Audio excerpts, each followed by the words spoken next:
तो दोस्तों एक बार फिर स्वागत है आपका हमारे चैनल पर। मेरा नाम है वरुण और हम बात कर रहे हैं मध्य प्रदेश। मध्य प्रदेश में भाई प्रमुख प्रमुख तथ्यों के जो क्वेश्चंस पूछ लिए जाते हैं सारे वन लाइनर या वनडे एग्जाम्स में, तो उनके लिए हम बात कर रहे थे अभी। और इसी सीरीज में हम बात करने वाले हैं मध्य प्रदेश के जो साहित्य पुरस्कार है, साहित्य परिषद से संबंधित। देखो पुरस्कार और इनकी राशि आसी ये तो बहुत सारे हैं जो हम अलग अलग, खेल पुरस्कार अलग हैं, ठीक है। सो सारे अलग लेके आएंगे, लेकिन अभी इस वीडियो में बात कर रहे हैं हम साहित्य परिषद के पुरस्कारों की। तो चलिए स्टार्ट कर लेते हैं इस चीज को जल्दी से, क्योंकि एक ना एक क्वेश्चन यहां से पूछा जाता है। अब बात कर रहे हैं मध्य प्रदेश साहित्य परिषद, इसकी स्थापना, ये क्वेश्चन कई बार पूछा गया एग्जाम्स में। सो इसकी स्थापना कब हुई थी? 1954 में हुई थी। ये आपको रट लेना है। रट लेने का मतलब ऐसा नहीं है बिल्कुल घोल के पी जाना है, ऐसे रटना नहीं है कि मध्य प्रदेश, ये नहीं करना है, ठीक है। 1954 में मध्य प्रदेश साहित्य परिषद की स्थापना हो गई थी और मुख्यालय कहां है? भोपाल। ये दो क्वेश्चन सीधे पूछे जाते हैं, कई बार याद रख लेना।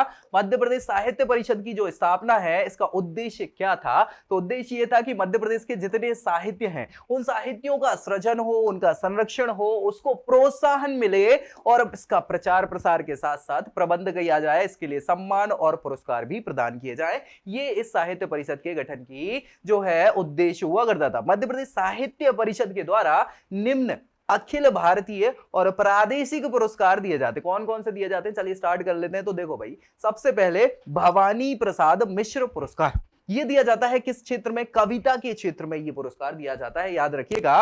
वीर सिंह देव पुरस्कार ये उपन्यास के क्षेत्र में दिया जाता है। गजानन माधव मुक्तिबोध पुरस्कार, गजानन माधव मुक्तिबोध पुरस्कार ये चूंकि कहानीकार हुआ करते थे, तो कहानीकार लोगों के लिए यह पुरस्कार दिया जाता है, कहानी विधा से संबंधित लोगों को। सेठ गोविंद दास पुरस्कार नाटक और एकांकी के क्षेत्र में दिया जाता है।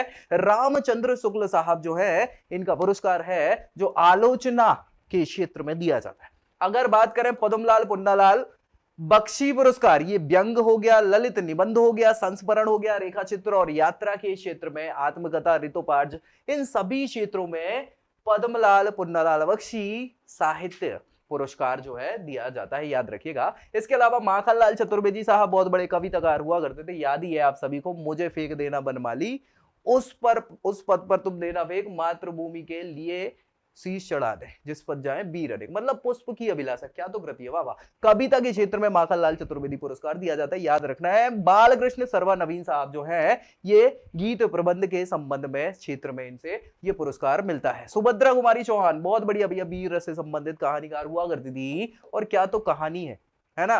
तो कहानी के क्षेत्र में यह पुरस्कार दिया जाता है। विश्वनाथ, अगर बात करें विश्वनाथ सिंह पुरस्कार, ये उपन्यास के क्षेत्र में होता है। नंद दुलारे बाजपेयी साहब नाटक और एकांकी के क्षेत्र में यह पुरस्कार दिया जाता है।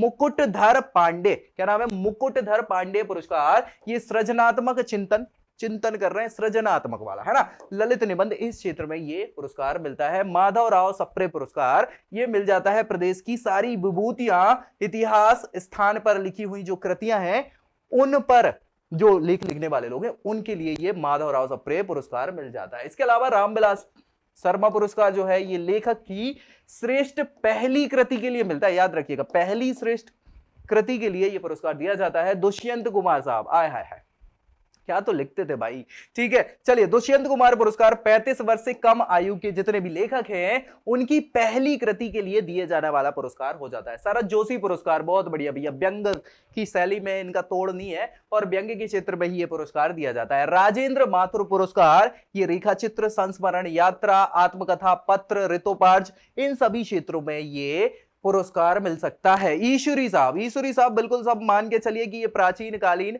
लेखक रहे हैं। सो लोक भाषा के ये बहुत बड़े मतलब लेखक है, तो इसी के क्षेत्र में लोक भाषा की कृति पर ये ईश्वरी पुरस्कार मिल जाता है आपको। और रविशंकर शुक्ल पुरस्कार जो है वो बाल साहित्य के लिए, बाल साहित्य मतलब बच्चों के लिए लिखा हुआ साहित्य, 12 वर्ष से कम के जो बच्चे अपने साहित्य लिखते हैं ना, कई बार हमने वो पढ़ी है पुरानी कॉमिक्स वगैरह बचपन में पढ़ी ना, वही सारी, तो बाल साहित्य के संबंध में रविशंकर शुक्ल पुरस्कार मिल जाता है। तांबे पुरस्कार जो है ये मराठी साहित्य से संबंधित है और संपूर्ण सृजनात्मक विधाओं के लिए ये तांबे पुरस्कार दिया जाता है। अनिल कुमार पुरस्कार जो है ये प्रदेश की लघु पत्रिकाओं के लिए दिया जाने वाला पुरस्कार है, अनिल कुमार पुरस्कार। इसके अलावा अगर हम बात करें और अलग साहित्य आयोजन जो किए जाते हैं मध्य प्रदेश साहित्य परिषद के द्वारा, केशव जयंती समारोह किया जाता है। ये केशव जयंती समारोह जो है ये ओरछा में होता है। कहां होता है? ओरछा में, जो पहले टीकमगढ़ के अंतर्गत आता था, लेकिन याद रखिएगा ओरछा अब फिलहाल निवाड़ी जिले के अंतर्गत आने लगा है। कहां आने लगा है? निवाड़ी जिले के अंतर्गत। तो ये आप याद रखिएगा।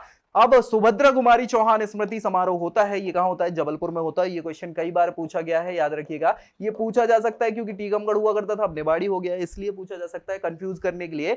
पद्माकर स्मृति समारोह, कौन सा? पद्माकर स्मृति समारोह, ये कहां है भैया? सागर में होता है। इसके अलावा बालकृष्ण सर्वानबीन पुरस्कार जो है समारोह, स्मृति समारोह, ये कहां होता है? शाजापुर में होगा।